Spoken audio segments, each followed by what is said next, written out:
שלום לכם. בפעמים הקודמות התעסקנו הרבה מאוד עם פונקציות יוצרות, אבל בסופו של דבר יצאנו מזה. הגענו למצב שבו מספיק לנו לדבר על בעיה קומבינטורית נחמדה. לכל מספר טבעי n, אני מסמן ב-p-even את מספר הדרכים להציג את n בתור סכום של מספר זוגי של מספרים טבעיים חיוביים, שונים זה מזה, וב-p-odd את מספר הדרכים להציג אותו בתור סכום של מספר אי-זוגי של מספרים כאלו. והשאלה היא לא מה המספרים הללו, אלא מה ההפרש ביניהם. שכבר אמרתי שהוא לרוב 0, מה שאומר ששני המספרים הללו שווים. לפעמים, עבור מה שנקרא מספרים מחומשים, ההפרש יוצא פלוס מינוס 1. יש כל מיני דרכים לראות את זה, וזו שאני נוקט בה מתבססת על דרך ויזואלית להציג חלוקות שנקראת טבלת יאנג. הרעיון בטבלת יאנג הוא להציג חלוקה באמצעות שורות של ריבועים. בואו נראה דוגמה. בטבלה הזו יש 5 שורות, כך שהן ממוינות לפי אורך והארוכות יותר נמצאות למטה. חישבו על זה בתור ערימת קוביות במציאות הפיזיקלית שלנו.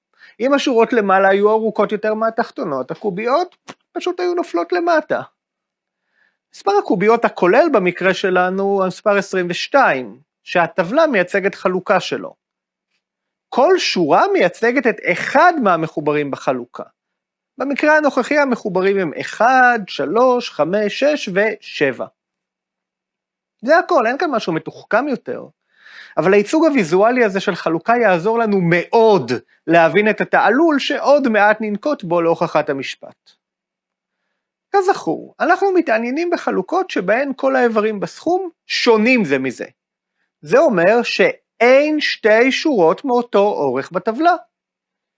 אז למשל החלוקה הזו שמתקבלת מהקודמת, מכך שאני לוקח קובייה מהשורה השנייה ומעביר למעלה, זו לא חלוקה חוקית מבחינתנו, כי יש שתי שורות מאותו אורך. בואו נעבור לרעיון המרכזי. אני רוצה להגדיר פונקציה חד-חד ערכית ועל, בין קבוצת החלוקות הזוגיות וקבוצת החלוקות האי-זוגיות. זאת תהיה פונקציה פשוטה במיוחד, במובן זה שהיא תהיה ההופכית של עצמה, מה שנקרא במתמטיקה אינבולוציה. והנה הרעיון של האינבולוציה הזו.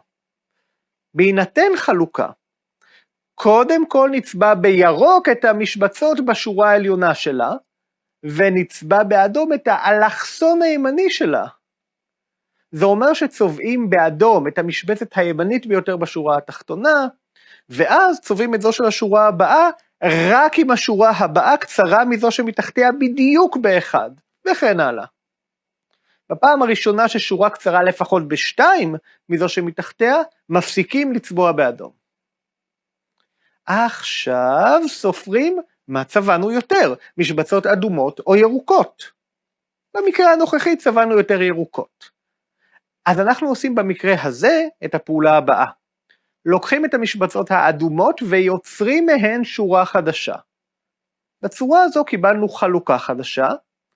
גם בחלוקה החדשה הזו, אורך כל השורות שונה זה מזה, כי וידאנו שהשורה החדשה שיצרנו מכילה פחות משבצות מזו שמתחתיה, ווידאנו שהשורה התחתונה ביותר, שממנה הסרתי משבצות אדומות, היא כזו שיש בה לפחות 2 משבצות פחות מזו שמתחתיה.